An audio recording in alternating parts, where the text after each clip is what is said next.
Valendo. Olá, turminha. Hoje a nossa aula de matemática será sobre relações inversas entre as operações de adição e subtração. A gente já trabalhou um pouquinho sobre a operação de adição, lembra? Algumas propriedades da adição, certo? Algumas características, algumas situações, problemas envolvendo a operação de adição. E a gente também já trabalhou a operação de subtração, também no mesmo contexto, algumas características. Também os termos da subtração, a gente também trabalhou situações, problemas envolvendo noções de subtração. E agora a gente vai trabalhar um pouquinho, vai falar um pouquinho hoje na aula de hoje sobre essa relação inversa entre essas duas operações fundamentais da matemática, certo, turminha? Mas primeiro a gente poderia pensar aí, juntinho aí, o que é uma operação inversa?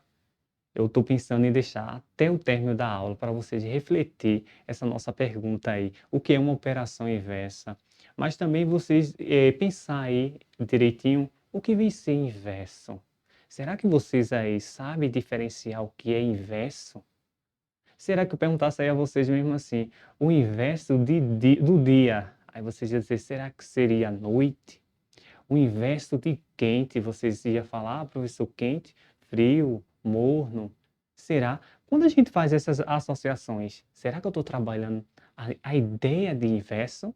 Então, a gente poderia pensar, professor, então a operação inversa seria o contrário, seria algo oposto. Então, quem está pensando nessa ideia está correto. Então, é a gente entender que o que é uma operação inversa? É o oposto. Se a gente está trabalhando uma operação inversa entre adição e subtração, a gente saber associar o inverso da adição vai ser a subtração. E o inverso da subtração? A adição. Vamos praticar isso em algumas situações, problemas, para a gente começar a entender um pouquinho? A gente começa com uma situação, problema aqui para a gente refletir. Por exemplo, ó, Pedrinho ganhou uma caixa de brigadeiros de sua mãe e depois ganhou mais 4 brigadeiros do seu pai, ficando assim com 13 brigadeiros no total. Quantos brigadeiros ele ganhou de sua mãe? Então, turminha, aí a gente percebe o quê? A gente percebe que o total de brigadeiros aí seria 13. Só que ele ganhou 4 brigadeiros de seu pai, né? E a gente não sabe a quantidade de brigadeiros que ele ganhou de sua mãe. Porque adicionando esses dois valores, tem que dar um total de 13 brigadeiros. E aí, turminha? Mas o professor poderia pensar mentalmente e chegar à resposta, professor. Pensar em um número que eu adicionar 4 vai ser igual a 13. Perfeito. É importante também que vocês trabalhem o cálculo mental de vocês. Mas também vocês saber praticar isso quando você for resolver as questões. Porque é importante você trabalhar seu cálculo mental, mas também relacionar também, representar isso em um cálculo, certo, minha gente? Então, aqui a gente pensaria, se eu já tenho o total e tenho um dos valores, para me descobrir o outro, a gente vai ter que fazer o inverso. A gente pensaria dessa seguinte forma, ó. Eu pegaria o total, que seria 13, e subtraía de quê? De 4. Ele não ganhou 4 seu pai? E quando a gente faz essa subtração, a gente vai encontrar que o valor, o número que a gente não conhecia, que agora a gente sabe quanto é, seria 9. Com esse processo, a gente entende-se o quê? Que a subtração é a operação inversa da adição. Com um exemplo aí, a gente observando em um contexto, uma situação, problema. E isso é de extrema importância que vocês possam fazer essas associações, certo, pessoal? Vamos ver algo, um contrário agora.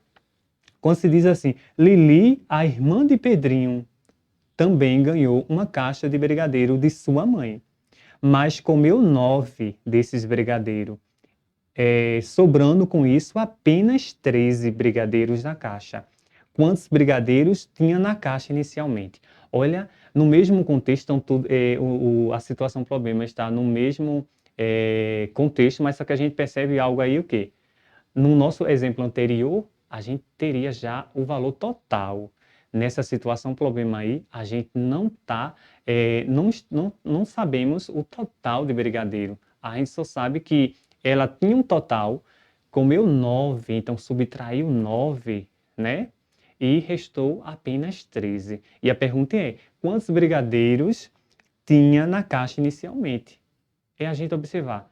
Professor, mentalmente também eu consigo resolver isso aí. É importante, que seria muito importante que você também aplique o seu cálculo mental, mas é importante também que você realize o cálculo. E quando a gente faz isso aí, ó, a gente pensa, se eu tenho 13, eu ia subtrair de quanto?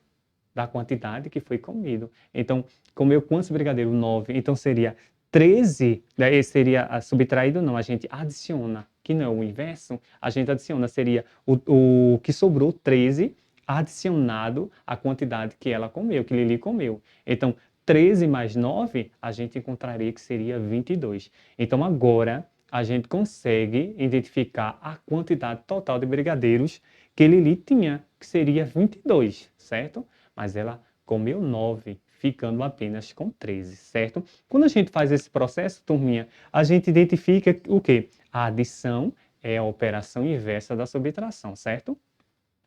Mas, ô professor, eu já aplico isso no meu dia a dia.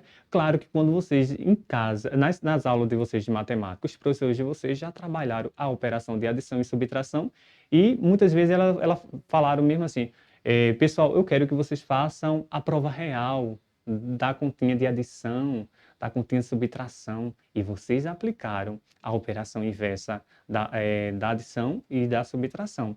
Com isso, a gente tem aqui, ó, por exemplo, você lembra que fazemos uma adição quando queremos verificar se uma subtração está correta?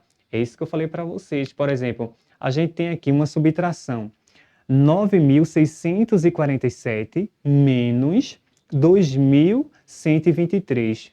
A gente, quando organizar e fazer a subtração, eu tenho 7, vou tirar 3, vou ficar com 4. Eu tenho 4, vou tirar 2, vou ficar com 2. Eu tenho 6, vou tirar 1, vou ficar com 5. Eu tenho 9, vou tirar 2, vou ficar com 7. Formalizando o que aí?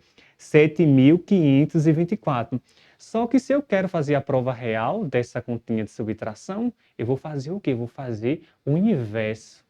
E quem seria o inverso da subtração? Agora a gente já sabe. O inverso da subtração seria quem? Seria a adição. E quando a gente organizar essa adição, por exemplo, aqui, o resultado, 7.524 adicionado a 2.123, tem que estar o subtraindo 9.647. Ó, 4, adicionado, na verdade, né? 4 mais 3, 7. 2 mais 2, 4. 5 mais 1, 6. 7 mais 2, 9. Então, veja, era uma subtração. A gente fez o inverso da subtração. A gente fez uma adição, pegando aí o subtraindo e adicionando a segunda parcela aí, para a gente observar e encontrar o nosso resultado final, certo, turminha? Mas você já aplica isso no dia a dia de vocês? Claro, em alguns contextos, situações, problemas, muitos alunos são curiosos, falam assim, professor, eu vou fazer a prova real da adição para ver se eu acertei, vou fazer a prova real da subtração para ver se o meu cálculo está correto, certo? Com isso, a gente temos mais dois exemplos aqui para a gente treinar um pouquinho. Por exemplo, que número pensei? Luiz pensou em um número, desse número subtraiu 17 e obteve 49. Em que número Luiz pensou? Aí a gente vem naquele mesmo processo. Eu não conheço um número, subtraído de 17 dá 49. Então, vou fazer o inverso. Eu vou pegar o quê? Eu vou pegar o 49, adicionar a 17 e vou encontrar esse número, que seria um total o quê? 66, certo? Outro exemplo aqui. Giovana tem 23 lápis de cor e Júlio tem alguns lápis de cor. Junto eles têm 55 lápis de cor. Quantos lápis de cor Júlio tem? A mesma coisa. Se é uma adição, eu vou fazer uma subtração. Então, 55 menos 23 igual a 32, certo? Espero que vocês tenham gostado da nossa aula de hoje. Espero vocês também no nosso próximo encontro. Quem ainda não se inscreveu no canal Aula em Casa da Prefeitura Municipal de Limoeiro, se inscrevam. E é interessante também, seria importante que os alunos aí que estejam assistindo comentem lá qual escola você está estudando esse ano. e até mais.